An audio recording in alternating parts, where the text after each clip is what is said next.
Ada satu kali di dalam Bible Yesus bertanya kepada murid-muridnya. Kata orang, siapakah anak manusia itu? Dengan kata lain, Yesus bertanya seperti ini kepada murid-muridnya. Kata orang, siapa sih saya ini? Aku ini siapa?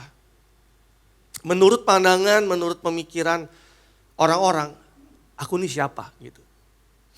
Dan kita tahu bahwa jawabannya dari murid-murid, mereka mengatakan begini, ada yang mengatakan bahwa engkau adalah Yohanes Pembaptis, ada yang mengatakan bahwa engkau adalah Elia, ada yang mengatakan bahwa engkau adalah Yeremia, ada yang mengatakan engkau adalah salah satu dari seorang nabi-nabi. Kita buka di Matius 16 ayat 15 sampai 16. Kita lihat ya. Lalu Yesus bertanya kepada mereka, tetapi katamu, siapakah aku ini? Jadi tadi pertama Yesus bertanya bahwa, menurut orang siapa sih aku ini? Lalu mulailah murid-muridnya mengumpulkan opini-opini, pendapat-pendapat dari orang-orang mengenai siapa Yesus. Karena mereka terjun langsung berhadapan dengan orang-orang, jadi mereka mendengar desas-desus atau hal-hal mengenai Yesus. Tetapi Yesus bertanya sekali lagi kepada murid-murid, tetapi menurut kamu atau kata kamu, siapakah aku ini? Lalu di sini dikatakan bahwa Simon Petrus mengatakan bahwa kau adalah Mesias, anak Allah yang hidup. Jawaban yang sesuatu yang berbeda dengan apa yang menjadi pandangan atau pemikiran orang-orang. Lalu di ayat selanjutnya dikatakan, kata Yesus kepadanya, berbahagialah engkau Simon bin Yunus, sebab bukan manusia yang menyatakan itu kepadamu, melainkan Bapakku yang di sorga. Dan aku pun berkata kepadamu, engkau adalah Petrus, dan di atas batu karang ini aku akan mendirikan jemaatku, dan alam maut tidak akan menguasainya. Petrus menerima pewahyuan dari Bapa tentang siapa Yesus. Dia menerima pikiran Bapa. Petrus menerima perspektif Bapa tentang siapa Yesus.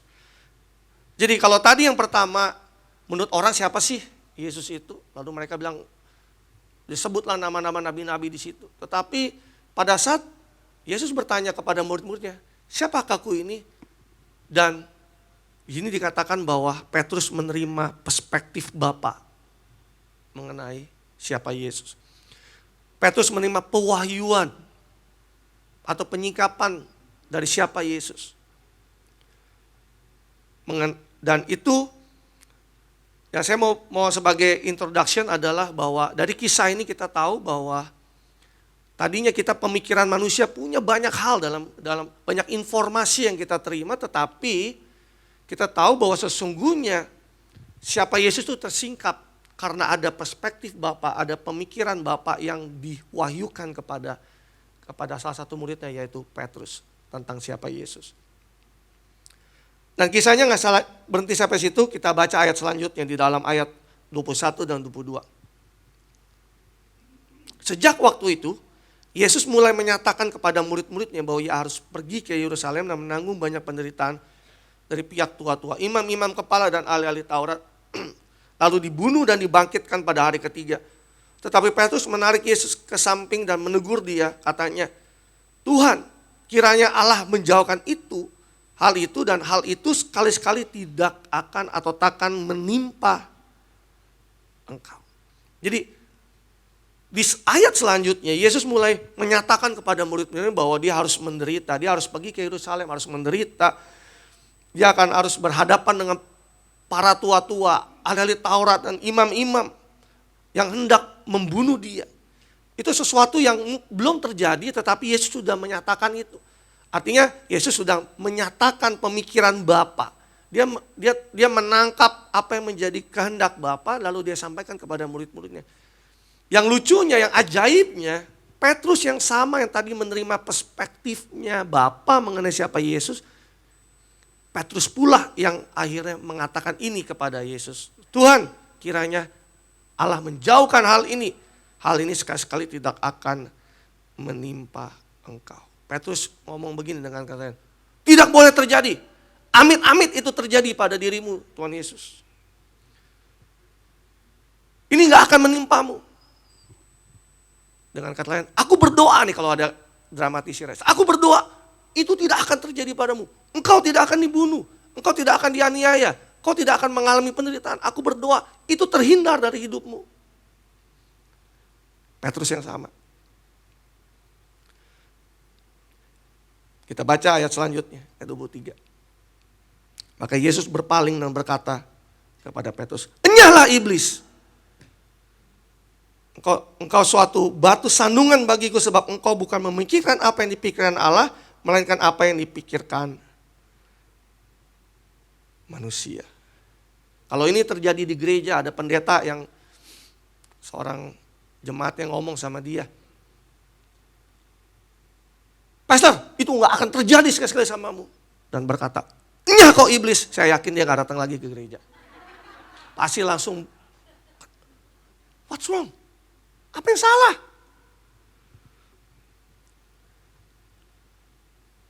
Perspektifnya Petrus tuh baik di mata manusia. Apa salahnya? Kalau kita mengasihi pastor kita, amit-amit pastor, gak terjadi. Saya berdoa, saya bersyafaat buat pastor. Gak akan terjadi dan menimpa pastor sekali-kali pun. Tetapi apa yang dikatakan oleh pastor Yesus, enyahlah kau iblis. Saudara, bisa lihat di sini? Telak nih. Kenanya telak gitu. Beberapa waktu yang lalu, Yesus mengatakan kepada Petrus bahwa engkau punya perspektif Bapa tentang aku. Tetapi beberapa saat kemudian, beberapa waktu kemudian malah dibilang bahwa engkau bukan memikirkan apa yang dipikirkan oleh Allah, tapi kau memikirkan apa yang dipikirkan oleh manusia. Wow. Jadi manusia bisa dalam sesaat dia bisa mempunyai perspektifnya Bapa. Tapi bisa dalam waktu sesaat kemudian dia bisa punya kembali kepada perspektifnya manusia. Di dalam bahasa Indonesia masa kini dikatakan pikiranmu itu pikiran manusia, bukan pikirannya Allah. Perspektifmu itu bukanlah perspektifnya Allah, tapi itu ada perspektifnya manusia. Nah dari kisah ini kita bisa belajar beberapa hal yang saya mau bagikan pada pagi hari ini. Saudara nangkap ya, dari kisah ini poinnya bahwa saat waktu kita bisa menerima sesuatu yang daripada Tuhan sendiri. Kita diberikan cara pandangnya. Saya bulan lalu di gereja kami di Balikpapan, temanya adalah Wisdom and Revelation. Jadi tema besar kami di Balikpapan ada enlighten, itu diterangi, disinari. Dan bulan kemarin itu bicara tentang hikmat dan pewahyuan dan wahyu. Saya tahu nggak bahwa dalam kehidupan kita sehari-hari, kita membutuhkan hikmat, betul ya? Dalam sehari-hari kehidupan kita, Tuhan telah memperlengkapi kita dengan hikmat. Makanya dikatakan kalau kamu kurang hikmat, kamu minta hikmat. Maka dia akan memberikannya kepadamu tanpa ada keberatan. Dan kita juga sebagai orang percaya kita butuh namanya pewahyuan. Pewahyuan itu yang membuat setiap kita bisa mengenal dia, mengenal pribadi Tuhan, bisa mengenal apa yang ada di dalam diri dia, kehendak dia, tujuan dia. Disingkapkan, diwahyukan kepada setiap kita. Nah, tanpa pewahyuan itu maka semua yang kita tahu tentang Tuhan, apa yang kita tahu tentang Alkitab di dalam Bible, itu hanya sekedar pengetahuan. Tapi pewahyuan yang membuat kita akhirnya kita bisa mengenal dia dengan benar. Nah, hikmat dan pewahyuan yang kita terima itu adalah pikirannya dari Allah sendiri yang diberikan kepada setiap kita. Jadi ada sepetik atau satu titik dari pikirannya Allah yang dititipkan atau diberikan kepada setiap kita. Sehingga kita bisa waktu kita dalam kehidupan sehari-hari bertemu dengan sebuah masalah, bertemu dengan tantangan, pada saat kita diberikan hikmat Allah, kita bisa berpikir bahwa gila ya, ini gue gak kepikiran sama sekali loh ini. Kenapa tiba-tiba jadi bisa kepikiran begini ya? Pada saat aku minta hikmat, tiba-tiba ada jalan keluar gitu. Pernah gak ngalami begitu? Lagi saudara kerja, lagi saudara sibuk, saudara gak tahu gimana waktu lagi buntu tiba, kok bisa ya gue kepikiran begini ya? Padahal tadi gue gak lihat ini loh. Padahal tadi gak kepikiran ini loh. Jadi semua pengalaman kita, semua pengetahuan kita, semua ilmu yang kita punya mentok. Tapi pada saat hikmat itu diberikan, kita kayak diberikan secerca atau sepetik pikirannya Allah kepada setiap kita. Sehingga kita bisa melihat sesuatu dengan cara yang berbeda. Are you with me? Bahkan di dalam pewahyuan itu sendiri pada saat kita selama ini kita tahu firman Tuhan hanya itu-itu aja, kita baca Alkitab itu-itu aja, tapi dalam satu momen ketika pewahyuan itu diberikan, kita bisa jadi orang yang, wah gila, ayat ini kayaknya dari zaman gua sekolah minggu gua udah baca nih. Tapi kenapa kali ini gue bisa lihatnya berbeda? Ada pikiran Allah yang diberikan kepada setiap kita, untuk kita bisa melihat sesuatu yang berbeda. Nah, dari kisah ini tadi yang kita baru baca, kita bisa belajar beberapa hal. Yang pertama, saudara catat nih, God wants share his perspective with us. Jadi Allah itu ingin berbagi perspektifnya kepada setiap kita. Kita bisa terima melalui hikmat yang tadi saya katakan dalam kehidupan kita sehari-hari, melalui pewahyuan yang kita bisa terima dari firman-Nya. Sehingga kita bisa melihat segala sesuatu dari kacamatanya Tuhan, dari lensanya Tuhan. Ayat tadi dikatakan di Matius 16 ayat 17. Kata Yesus kepadanya, berbahagialah engkau Simon bin Yunus, sebab bukan manusia yang menyatakan itu kepadamu. Saya garis bawah di sini menyatakan, melainkan Bapakku yang di surga. Bapa itu mewahyukan kepada Petrus. Sehingga Petrus bisa melihat bahwa Yesus itu adalah Mesias dan anak Allah yang hidup. Sesuatu yang tadinya hidden, sesuatu yang tadinya tersembunyi, sesuatu selama ini yang gak tahu. Dan kacamata Petrus yang selama ini mungkin melihat Yesus adalah hanya seorang rabi Israel, seorang guru yang ngajar, tetapi kali ini dia bisa melihat Yesus sebagai seorang Mesias, anak Allah yang hidup. God wants share his perspective to you and me. Dia ingin memberikan perspektifnya buat saudara dan saya, sehingga kita bisa melihat segala sesuatu dengan kacamatanya dia, dengan lensanya dia. Kalau dalam hidup kita sehari-hari kita mungkin menghadapi masalah. Kalau kita ketemu masalah, respons natural kita adalah, aduh kenapa ini terjadi ya? Aduh kenapa ini berat banget ya? Tapi pada saat kita mencari Tuhan dan Tuhan memberikan perspektifnya kepada setiap kita, kita bisa melihat masalah itu dengan kacamata yang berbeda loh.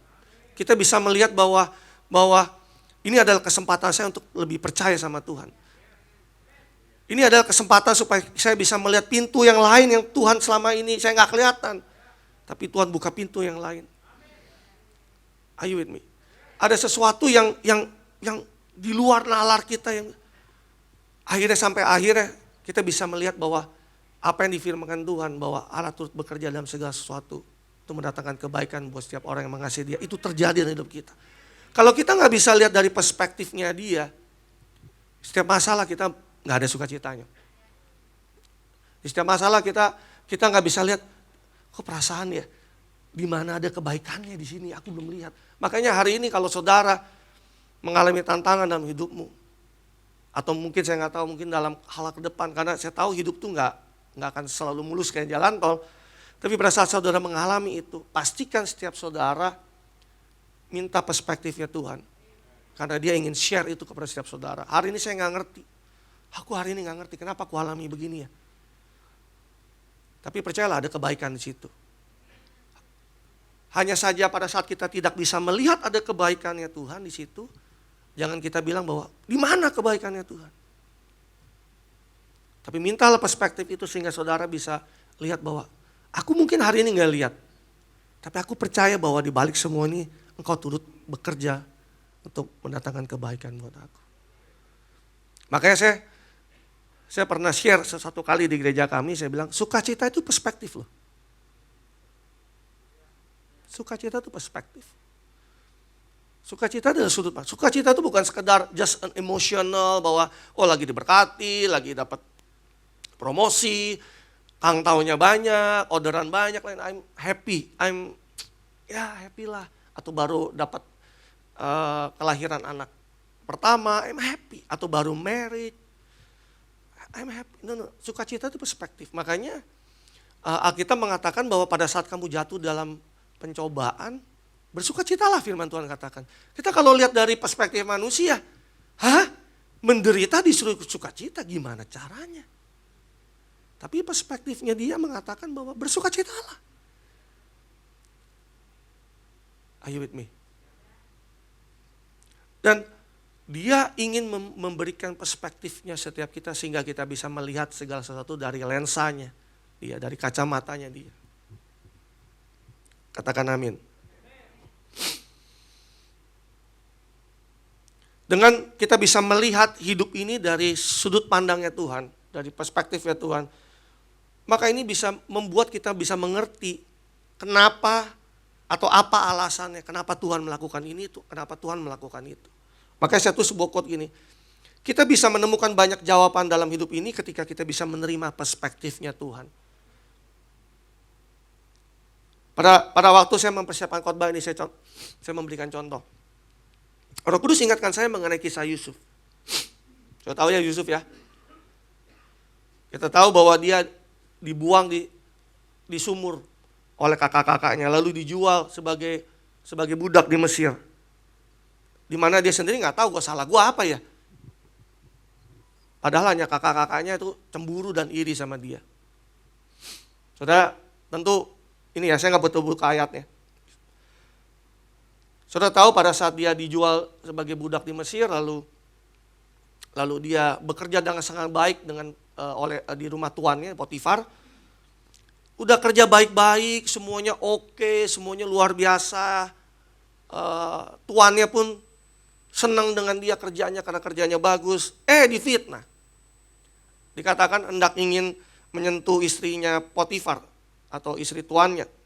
Lalu dia dipenjara lagi, lalu dia sempat dilupakan oleh juru minum raja yang dia tolong, dan pada akhirnya sampai satu titik Tuhan angkat dia dan dia menjadi orang kepercayaan Firaun. So far bisa ikuti saya ya. Ini kisahnya yang ada di dalam Alkitab. Saya percaya bahwa di titik terendahnya Yusuf, mungkin dia nggak ngerti kenapa, kok gue bisa ngalami begini ya. Ini dibuang ke sumur, dijual sebagai budak, udah difitnah lagi, udah sampai di penjara, dilupakan lagi. Kalau saudara baca dalam Bible, 2 tahun dia dilupain. Padahal gue udah nolong lu loh. Ingat ya, kalau lu udah hidup lu udah bagus, jangan lupa gue. Dia dilupakan. Fast forward, dia jadi orang yang berkuasa di Mesir, dan Mesir mengalami kelaparan dan Tuhan kasih dia hikmat untuk mengumpulkan begitu banyak perbekalan. Dan ada satu kisahnya dia menarik di sini. Kakak-kakaknya, keluarganya semua mengalami kelaparan. Dan pada akhirnya mereka datang ke Mesir untuk meminta pertolongan karena mereka sedang terjadi kelaparan di mana-mana. Saya minta saudara baca di Kejadian 45 ayat 5 sampai 6. Ini di kisah di mana pada saat sudah berapa kali datang dan akhirnya Yusuf menyingkapkan siapa diri dia kepada saudara-saudaranya. Are you with me? Sini ada ya? Oke. Tetapi sekarang janganlah bersusah hati dan janganlah menyesali diri karena kamu menjual aku ke sini. Sebab untuk memelihara kehidupan lah Allah menyuruh aku mendahului kamu. Karena telah 2 tahun ada kelaparan dalam negeri ini dan selama 5 tahun lagi orang tidak akan membajak atau menuai. Ayat selanjutnya. Maka Allah telah menyuruh aku mendahului kamu untuk menjamin kelanjutan keturunanmu di bumi ini dan untuk memelihara hidupmu sehingga sebagian besar daripadamu tertolong. Jadi bukanlah kamu yang menyuruh aku ke sini, tetapi Allah, dialah yang telah menempatkan aku sebagai bapa bagi Firaun dan tuan atas seluruh istananya dan sebagai kuasa atas seluruh tanah Mesir. Wow, Yusuf mempunyai perspektifnya Allah atas apa yang dia alami. Dia jadi ngerti kenapa ya Tuhan suruh saya duluan ke Mesir? Yaitu untuk menjamin kelanjutan keturunan bangsanya. Pada saat di titik terendahnya, ini kan kalau ngomong gini kayaknya, oke, pastor lagi ngedongeng nih, pastor lagi cerita nih. Kayaknya gampang gitu ya. Tapi pada saat saudara benar-benar menyelami bahwa pada saat titik terendahnya Yusuf bisa nggak lihat ini? I don't think so. Pada saat dia lagi di dalam sumur, pada saat dia lagi kerja lagi baik-baik, tiba-tiba bosnya di kantor memecat dia. Kenapa? Karena dia difitnah oleh teman kantornya untuk melakukan sesuatu yang dia tidak lakukan.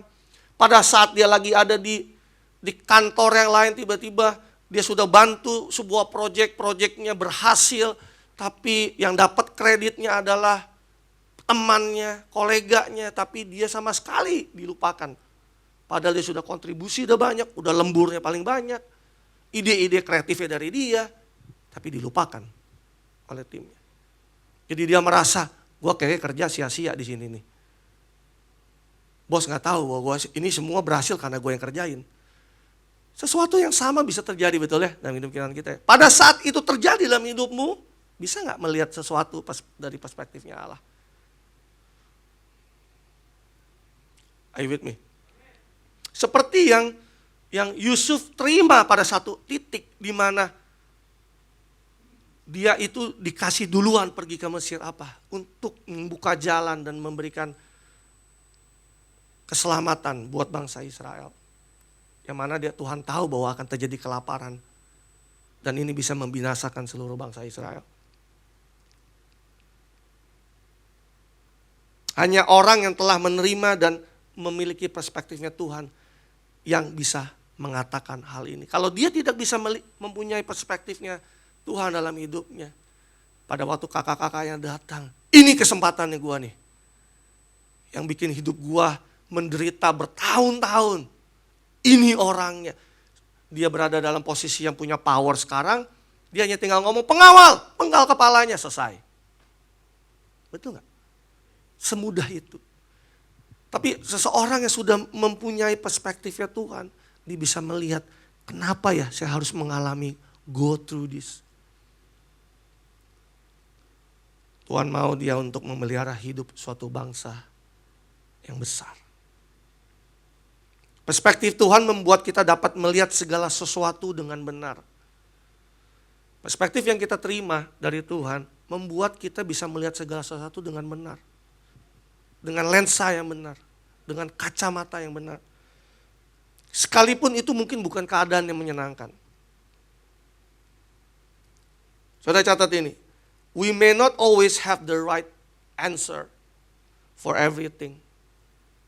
But we can always have the right perspective. Mungkin kita nggak selalu punya jawaban yang benar dalam segala sesuatu yang kita alami. Tetapi kita bisa selalu punya perspektif yang benar. Yaitu apa? Perspektifnya Tuhan. Saudara tahu nggak dalam hidup ini mungkin ada, pada saat saudara mengalami sesuatu, mungkin saudara nggak menemukan jawaban yang tepat atau yang benar yang bisa memuaskan setiap kita. Betul nggak sih?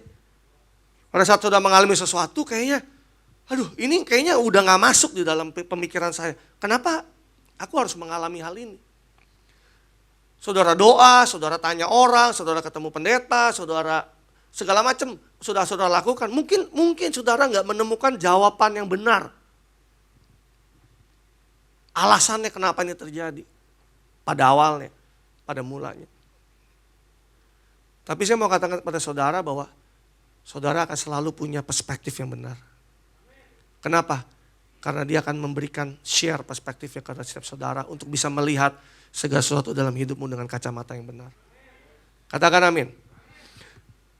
Yang kedua yang kita bisa pelajari dari sini, good things are not necessarily God's things. Hal yang baik itu belum tentu datangnya dari Tuhan. Jadi Matius 16 ayat 22 sampai 23 dikatakan, tetapi Petrus menarik Yesus ke samping dan menegur dia. Tuhan, kiranya Allah menjauhkan hal itu. Hal itu sekali-kali tidak akan menimpa engkau. Dan maka Yesus berpaling dan berkata kepada Petrus, "Nyala iblis, engkau satu batu sandungan bagiku sebab engkau bukan memikirkan apa yang dipikirkan Allah, melainkan apa yang dipikirkan manusia. Good idea, good things, belum tentu itu adalah hal yang datangnya daripada Tuhan. Yesus menghardik niat baik dari Petrus. Good intentions are not necessarily God's will. Itikat yang baik itu belum tentu adalah kehendaknya Tuhan. Sudah tahu nggak bahwa bahkan musuh pun bisa membungkus segala sesuatu dengan hal yang baik. Tapi kalau kita nggak peka di situ, kita bisa berpikir bahwa itu datangnya daripada Tuhan. Saya jadi ingat satu kali saya ambil contoh di dalam Bible bahwa Saul itu punya niat baik mempersembahkan korban buat Tuhan. Kalau kita baca di 1 Samuel 13 ayat 8 sampai 12. Kita baca ya supaya saudara ngerti apa yang saya bagikan. Ia menunggu 7 hari lamanya sampai waktu yang ditentukan Samuel. Tetapi ketika Samuel tidak datang ke Gilgal, mulai rakyat itu berserak-serak meninggalkan dia. Sebab itu Saul berkata, bawalah kepadaku korban bakaran dan korban keselamatan itu. Lalu ia mempersembahkan korban bakaran. Baru saja ia habis mempersembahkan korban bakaran, maka tampaknya Samuel datang. Saul pergi menyongsongnya untuk memberi salam kepadanya. Tetapi kata Samuel, apa yang telah kau perbuat? Jawab Saul, karena aku melihat rakyat itu berserak-serak meninggalkan aku. Dan kau tidak datang pada waktu yang ditentukan, padahal orang Filistin telah berkumpul di Mikmas. Ayat 12. Maka pikirku sebentar lagi orang Filistin akan datang menyerang aku di Gilgal. Padahal aku belum memohon belas kasihan Tuhan. Sebab itu aku memberanikan diri lalu mempersembahkan korban bakaran. Wow, keren ya. Keren ya kalau saudara punya pemimpin, sebelum perang diajak berdoa sama-sama. Sebelum perang diajak mempersembahkan korban bakaran buat Tuhan. Dia ingin memohon belas kasihan Tuhan. Wah, niatnya baik banget ya. Baik banget loh. Good intention loh. Dia bukan melakukan ini bukan karena bahwa dia ingat Tuhan loh. Saudara bayang gak kalau pada saat saudara melakukan sesuatu, saudara ingat sama Tuhan. Ini bagus ya. Wah, kamu sebelum kerja, kamu sebelum melakukan sesuatu, ingat Tuhan ya. Jangan lupa berdoa ya. Jangan lupa mempersembahkan korban. Saudara baca ayat selanjutnya ayat 13. Lihat jawaban Samuel, lihat berikutnya. Kata Samuel kepada Saul, perbuatanmu itu bodoh. Mirip ya sama kasus tadi ya. Engkau tidak mengikuti perintah Tuhan Allahmu yang diperintahkan kepadamu. Sebab setianya Tuhan mengokohkan kerajaanmu atas orang Israel untuk selama-lamanya. Mungkin pada saat dia ngomong sama mentornya, dia ngomong sama gurunya, dia bilang, aku ini berdoa loh. Aku bawa semuanya ini mempersembahkan korban loh. Aku ingin meminta belas kasihan Tuhan loh. Dia pikir Samuel akan ngomong, bagus Saul. Memang kamu nih paling dewasa rohani di antara semuanya. Kamu paling beriman, kamu bagus Saul. Dia pikir bahwa, Saul berpikir bahwa Samuel akan memuji dia. Tetapi Samuel berkata, perbuatanmu itu bodoh. Engkau tidak mengikuti perintahnya Tuhan. Dari sini kita bisa belajar bahwa jika pikiran kita itu belum selaras dengan pikirannya Tuhan, hal baik sekalipun di mata manusia, itu belum tentu menjadi kehendaknya Tuhan dalam kehidupan kita. So kita harus benar-benar peka dengan apa yang mau Tuhan mau dalam hidup kita. Kita harus punya pikiran yang selaras dengan apa yang Tuhan mau. Ada satu contoh lagi di dalam Bible, saudara nggak perlu buka lah, tapi di dalam Alkitab ditulis di Keluaran 32. Di mana bangsa Israel minta kepada Harun dibuatkan Allah agar mereka bisa berdoa pada saat waktu Musa tuh naik ke atas gunung. Untuk apa? Mempersembahkan korban bakaran dan mempersembahkan korban keselamatan. Harun, Pastor Harun, tolong dong buatin kita Allah. Kita mau berdoa nih, kita udah keluar dari Mesir, belum ada berdoanya, kita doa dong. Buatkan Allah buat kami. Kita akan memberikan korban keselamatan dan korban bakaran. Harun berpikir, wah Pastor Musa gak turun-turun nih. Yaudah kita buat aja deh. Dia buatlah. Muncullah di situ anak lembu emas. Pada waktu Musa turun, Musa marahnya setengah mati, dia banting itu loh batu 2. Saudara ngerti gak maksud saya? Sesuatu yang baik loh. Dia bilang, Pastor Musa, ini rakyat lagi minta doa semua nih. Pengen mempersembahkan korban.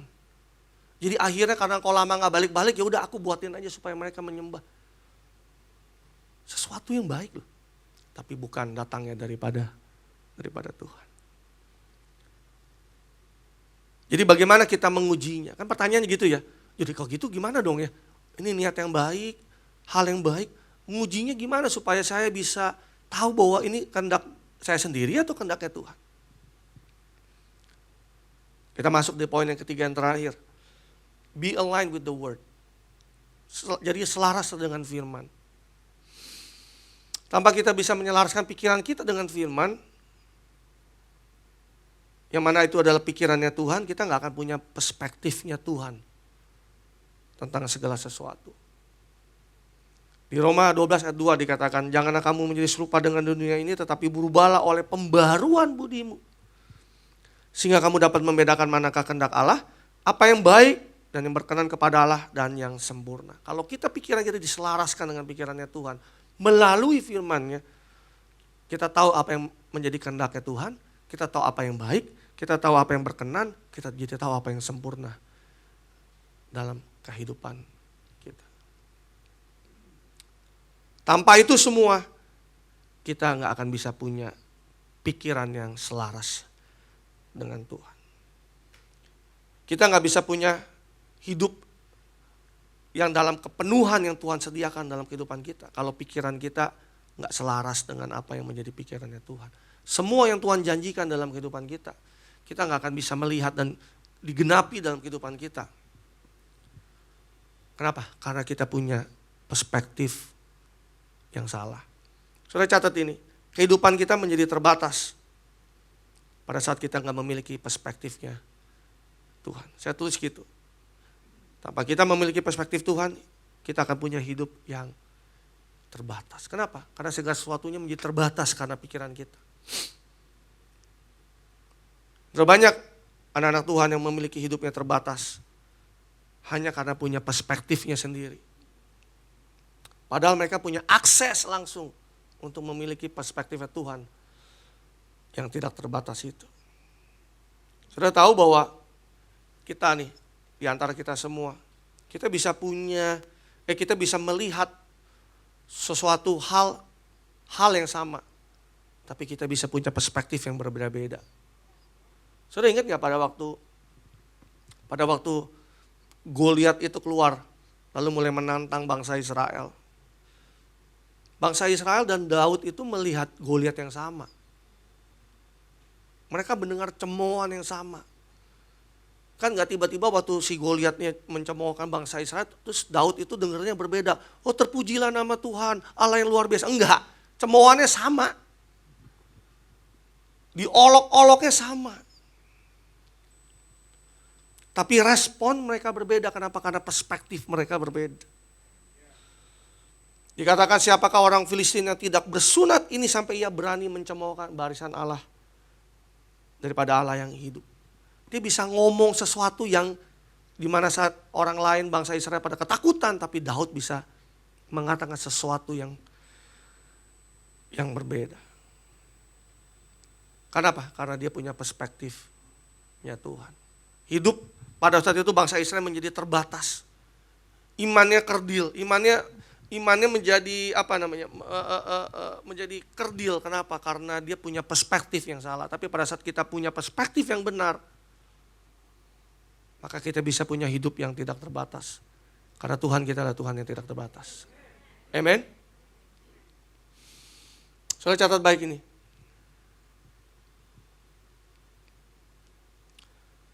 Dalam hidup ini ada banyak hal yang kita gak bisa rubah. Sesuatu yang di luar kendali kita. Tapi ada satu hal yang selalu kita bisa rubah dalam hidup kita ini.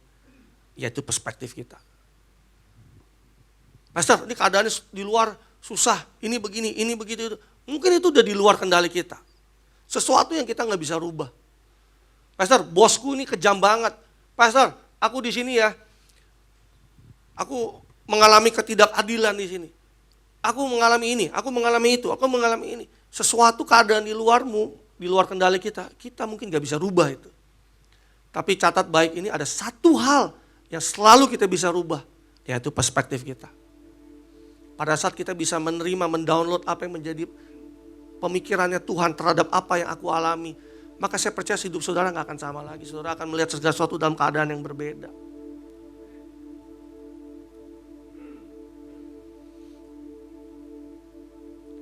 Jadi selalu selaraskan perspektif kita. Cari tahu apa yang firman Tuhan katakan tentang hal itu.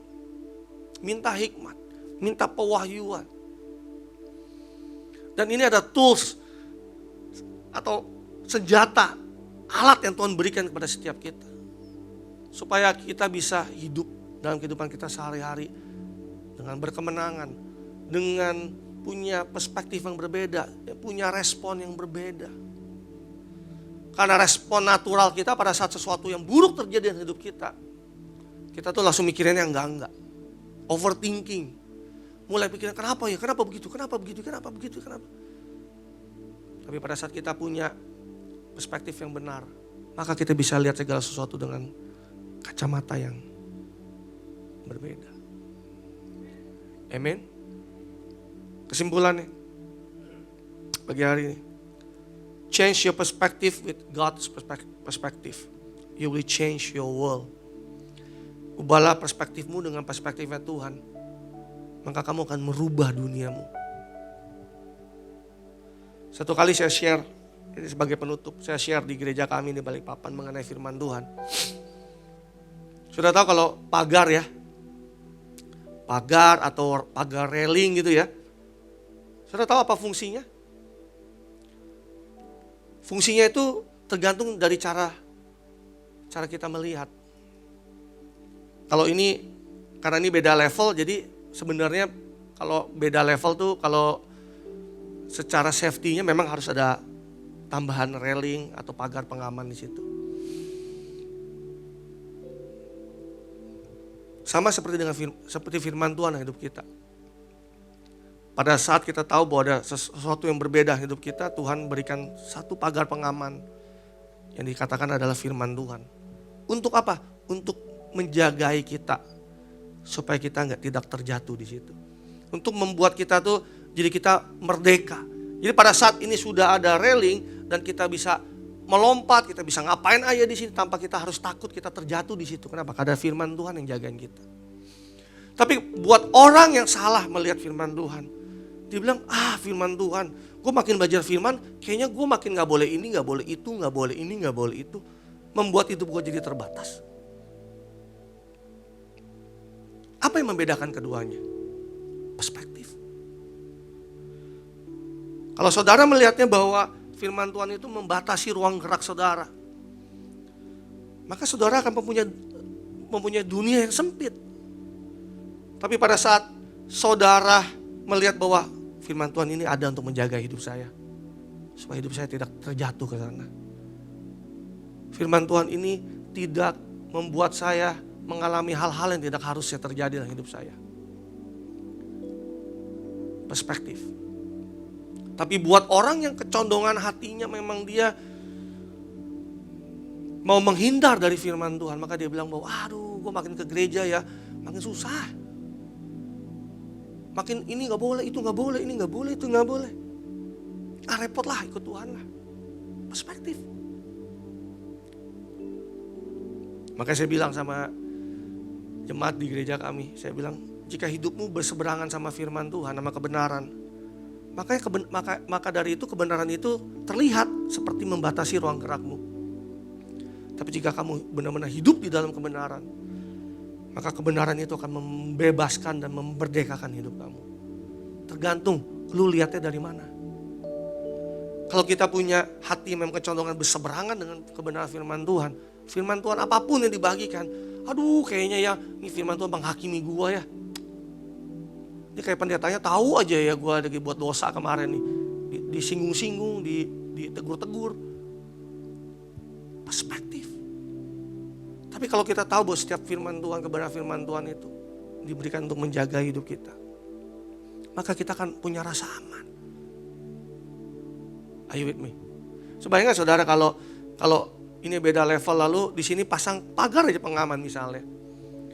Ini beda ya, ini contoh aja, ini bukan, soalnya ini mimbar nih. Kalau dipasang railing lucu di sini. Tapi maksudnya ini contoh kalau ada beda level, beda ketinggian gitu ya, kita pasang. Maka kalau kita kasih anak-anak kita main di sini coba. Mau lari-lari, mau lompat-lompat, kita gak akan pernah takut dia akan terjatuh keluar sana, betul ya? Tapi pada saat itu tidak ada coba. Itu justru akan membahayakan dia. Saya selalu bilang gini, firman Tuhan itu kan kebenaran yang memerdekakan setiap kita. Sama seperti orang kalau di jalanan itu ada rambu-rambu. Yang ini perboden, yang ini gak boleh muter balik, yang ini gak boleh belok kiri. Tujuannya untuk apa sih? Ngerepotin aja itu. Nanti ada lampu merah, nanti ada lampu kuning, ada lampu hijau. Coba Anda pernah bayangin gak kalau misalnya di jalanan tuh gak punya rambu, gak punya lampu merah, gak punya segala macam. Apa yang terjadi? Kekacauan terjadi pasti. Jangankan nggak ada aja kacau bisa, ngerti maksud saya? Kemarin saya baru baca berita terjadi kecelakaan karena lawan arah, mobil beradu sama motor. Ada pun aja masih bisa mengalami kekacauan, apalagi nggak ada. Saudara ngerti maksud saya? Tapi coba kalau kita benar-benar hidup melihat dengan perspektif yang benar tentang kebenaran itu sendiri, maka hidup tuh enak banget loh. Jangan belok kanan, ya udah jangan belok kanan. Perboden ya jangan masuk situ, ya kita belok kiri. Suruh putar balik ya putar balik. Merah ya berhenti, hijau ya kita jalan. Maka hidup kita akan kita bisa nikmati dengan luar biasa. Tapi yang terpenting adalah kita punya perspektif yang benar. Dan kita tahu setiap hari kita merenungkan firman Tuhan dan itu menjadi selaras. Dan kita gak perlu lagi mencoba-coba. Ini gambarnya ke kanan disilang. Boleh kali ya, kita nekat masuk ke situ. Mungkin sekali Anda merasa mana-mana aja nih. Tapi saudara gak tahu dampaknya ke depan dalam hidup saudara. Amin. Saya berdoa saudara belajar sesuatu pada pagi hari ini. Change your perspective with God's perspective. Jadi ubah perspektifmu dengan perspektifnya Tuhan. You will change your world. Hidupmu akan mengalami berubah. Saudara akan sukacita, saudara akan sekalipun dalam penderitaan. Berat. Tapi saudara tahu ada joy dalam hidupmu. Saudara tahu bahwa dia tuh bekerja dalam memberikan kebaikan buat setiap saudara. Sesuatu yang saudara gak bisa lihat. Saya gak tahu saudara lagi hadapin apa hari-hari ini. Mungkin sesuatu yang saudara gak bisa lihat. But listen to this truth. Dengarkan kebenaran ini. Sekalipun saudara gak bisa lihat itu saat ini. Tapi belajarlah terus selaraskan pikiranmu.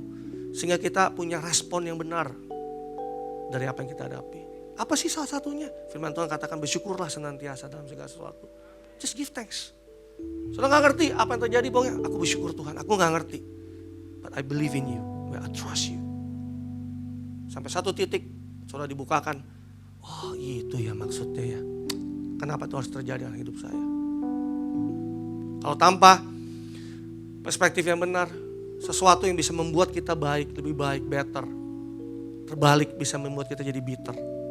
Pahit, gak mau lagi ke gereja, gak mau lagi dengar firman Tuhan, gak mau, pokoknya urusan Tuhan gue gak mau dengar lagi lah. Pokoknya semua orang Kristen memang begitulah. Semua gereja mah semua sama. No. Change your perspective. Pada saat saudara ganti perspektifmu, you will change your world. Saudara lihat apapun akan menjadi berubah. Kalau saudara punya kacamatanya Ray-Ban yang hitam bikin saudara gak bisa lihat yang indah itu, buka kacamata Ray-Ban yang Anda saudara lihat itu bagusnya gunung, langit yang biru, sawah yang hijau, laut yang biru. Coba kalau saudara pakai kacamata hitam terus, semuanya juga gelap jadinya, betul gak? Tapi kalau saudara lihat dengan kacamata yang benar, saudara bisa lihat gunung, saudara bisa lihat sawah yang hijau, saudara bisa lihat laut yang biru. He will change your world. Amen. Mari kita bangkit berdiri, kita tutup dalam doa. Kami ucap syukur Tuhan untuk pagi hari ini kami boleh terima sesuatu yang baru. Ajari kami, tolong kami dalam keterbatasan kami. Kalau di antara kami masih mempunyai perspektif manusia, Tuhan tolong rip off dari dalam pikiran kami. ganti dengan perspektifmu. Lalu firman-Mu yang boleh kami terima hari ini maupun every day in our life, itu mau bisa merubah cara pandang kami, cara lihat kami dalam segala sesuatu. Mungkin di antara kami ada mengalami hal-hal yang kurang baik hari-hari ini, tapi kami percaya Tuhan tolong kami untuk bisa melihat itu dengan kacamata yang benar. Kami tahu gak gampang, tapi dengan perspektif-Mu yang benar yang boleh kami terima, membuat itu menjadi lebih mudah dalam kehidupan kami. We give thanks to You for everything in our life. We are grateful for everything. In everything, Lord, in our life.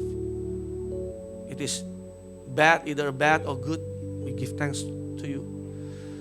Karena kami tahu, kami percaya bahwa Engkau terus bekerja dalam segala sesuatu untuk mendatangkan kebaikan buat setiap kami. Biar iman bangkit pada pagi hari ini.